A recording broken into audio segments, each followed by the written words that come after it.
नमस्कार। आज मैं बिहारी के दोहों की सप्रसंग व्याख्या आपके सामने प्रस्तुत कर रही हूँ।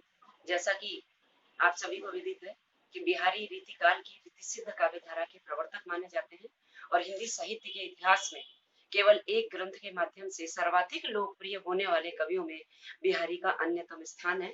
बिहारी ने बिहारी सतसई में 731 दोहे संकलित किए थे और 1719 में बिहारी सतसई की इन्होंने रचना पूर्ण की थी।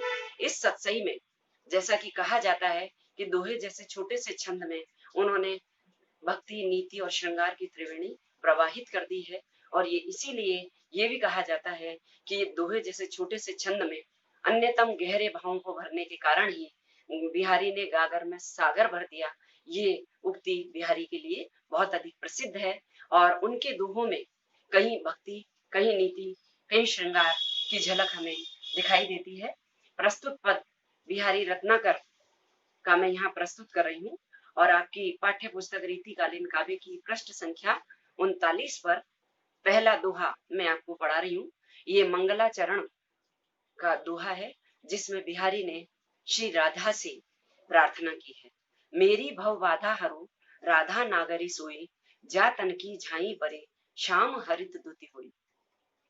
यहाँ देखिए, श्री कृष्ण से वंदना न करके नागरी यानी चतुर, चतुर राधिके से बिहारी ये प्रार्थना कर रहे हैं कि मेरी भव बाधा हरो, भव यानी संसार, बाधा यानी कष्ट, मेरे समस्त संसारी कष्टों को हे चतुर राधिके आप समाप्त कीजिए, दूर कीजिए। क्योंकि जा तन की झाई परे, झाई यानी परछाई, प्रतिबिंब, तन यानी शरीर, क्योंकि जिनके शरीर का प्रतिबिंब मात्र पड़ जाने से श्याम हरित दुति हुई, श्याम यानी श्री कृष्ण, हरित दुति हुई, हरे भरे हो जाते हैं। यहाँ पर श्लेष अलंकार है। इस उक्ति के दो अर्थ निकलेंगे कि जिनके शरीर की स्वर्णिम आभा पड़ जाने से श्यामले शरीर वाले श्री कृष्ण की द्युति यानी चमक हरी हो जाती है। ये माना जाता है कि पीला रंग और श्याम रंग मिलकर हरित कलर रंग को उत्पन्न करते हैं। तो श्री राधे की स्वर्णिम आभा के प्रकाश से ही श्री कृष्ण की आभा हरित हो जाती है। और दूसरा अर्थ इसका ये हरित यानी हरा भरा होना यानी प्रसन्न होना, कि जिन राधा जी की झलक मात्र पड़ते ही श्री कृष्ण प्रसन्न हो जाते हैं। हे ऐसी चतुर राधिके मेरे संसारी कष्टों को दूर कीजिए। यहाँ पर श्लेष अलंकार है हरित तुति में और अनुप्रास अलंकार है। दूसरा दोहा है, जुबती जोन में मिली गई नेक न होती लखाई, सोंधे के डोरे लगी अली चली संग जाई। यह नायिका के सौंदर्य का वर्णन है, अद्भुत सौंदर्य का चित्रण है कि जौन यानी चांदनी, युवती यानी युवती, युवती यानी नायिका, युवती जौन में मिल गई, नेको यानी नहीं जरा भी, लखाई यानी दिखाई देती, कि युवती जो नायिका है, सुंदरी नायिका, उसके शरीर की आभा ऐसी अद्भुत है कि चांदनी के साथ मिलकर उसकी शरीर की आभा बिल्कुल एकाकार हो गई है। इसलिए चांदनी रात में चलती हुई नायिका अपने शरीर की आभा के कारण बिल्कुल भी दिखाई नहीं देती है। नेक न होती लखाई, जरा भी दिखाई नहीं देती है। सोंधे के डोरे लगी, वो तो उसकी शरीर से जो गंध आ रही है, उसके शरीर की गंध की डोरी के सहारे, उसकी धागे के सहारे ही अली चली संग जाई, उसकी सखी उसके साथ साथ जा रही है। इसके भी यहाँ भी श्लेष अलंकार है। अली का मतलब बुरा भी होता है, अली का मतलब सखी भी होता है। तो दूती सखी नायक के सामने नायिका के सौंदर्य का इस प्रकार वर्णन कर रही है कि वो नायिका चांदनी में मिलकर उसके शरीर की आभा एकदम एकाकार हो जाती है, चलती है तो दिखाई भी नहीं देती है। केवल उसकी शरीर की अद्भुत गंध के सहारे ही उसकी सखी उसके साथ साथ जाती है। दूसरा अर्थ यह है कि उसके शरीर की अद्भुत गंध के कारण भौरे भी उसके पीछे पीछे चले जाते हैं। यहाँ भ्रांतिमान अलंकार भी है। वस्तु सादृश्य के कारण एक वस्तु को दूसरी वस्तु समझ लेने में जब भ्रांति होती है तो भ्रांति अलंकार होता है। हो रीझी लखी रीझियों छबई छबीले लाल, सोन जूही सी होती द्युति मिलत मानती मान।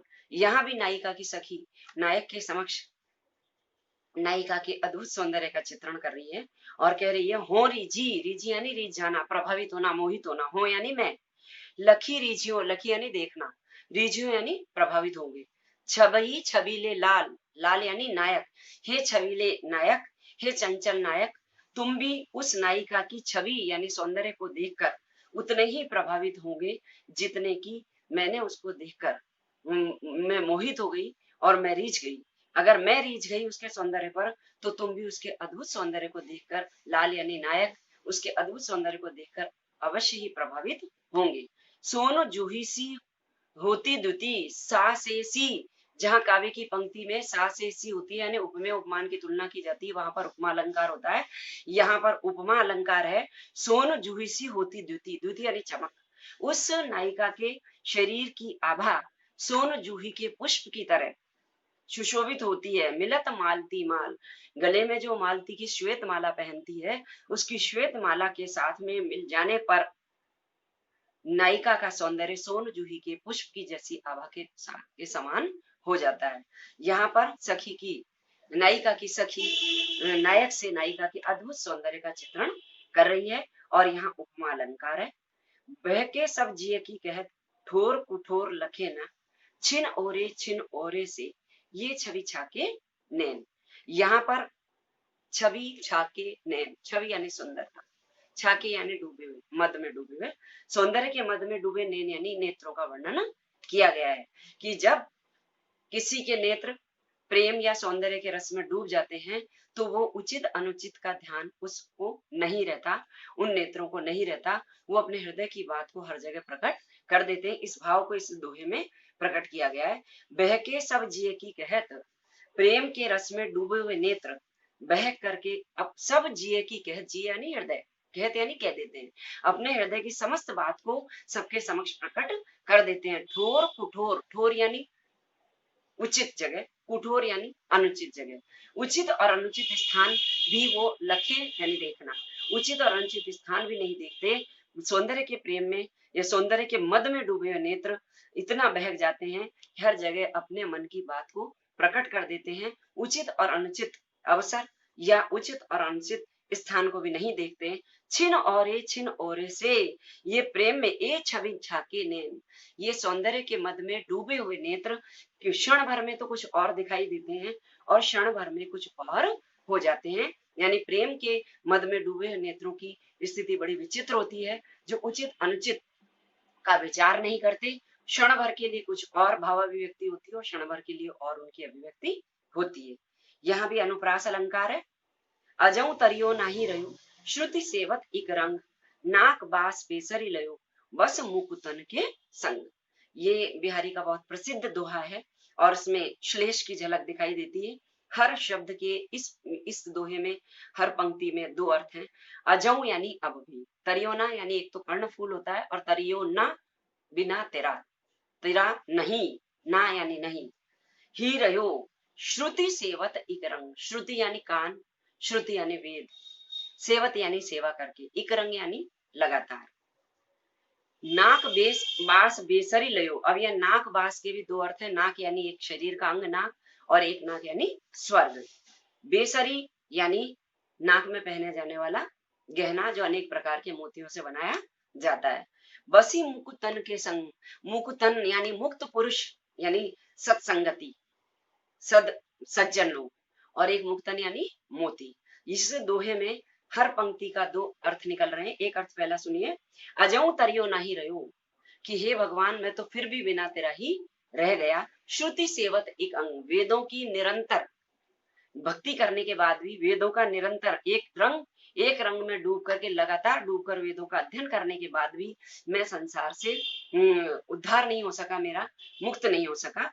नाक बास बेसरी लयो बसी मुक्तन के संग, जबकि अन्य लोगों ने बसी मुक्तन के संग, सच्चे पुरुषों की सत्संगति के में बैठ करके नाक बास यानी स्वर्ग का निवास प्राप्त कर लिया। यानी सत्संगति, सत्पुरुषों की संगति की महत्ता दिखाई गई है इसमें, कि लगातार वेदों का पुराणों का अध्ययन करने वाले लोग अगर सत्संगति में नहीं रहते तो उनका उद्धार नहीं होता है, लेकिन सच्चे पुरुषों के साथ संगति में रहने से, सच्चे भक्तों के साथ रहने से स्वर्ग की प्राप्ति आसानी से हो जाती है। इसका दूसरा अर्थ कि जो तरियोना यानी कर्णफूल, निरंतर कान की सेवा, श्रुति यानी कान, कान की निरंतर सेवा करने पर भी कान में ही बना रहता है, जबकि बेसर का जो गहना है वो दूसरे मोतियों का साथ लेकर के नाक की शोभा बढ़ाता है, अर्थात उच्च स्थान प्राप्त कर लेता है। यहाँ पर श्लेष अलंकार है और रूपक अलंकार है।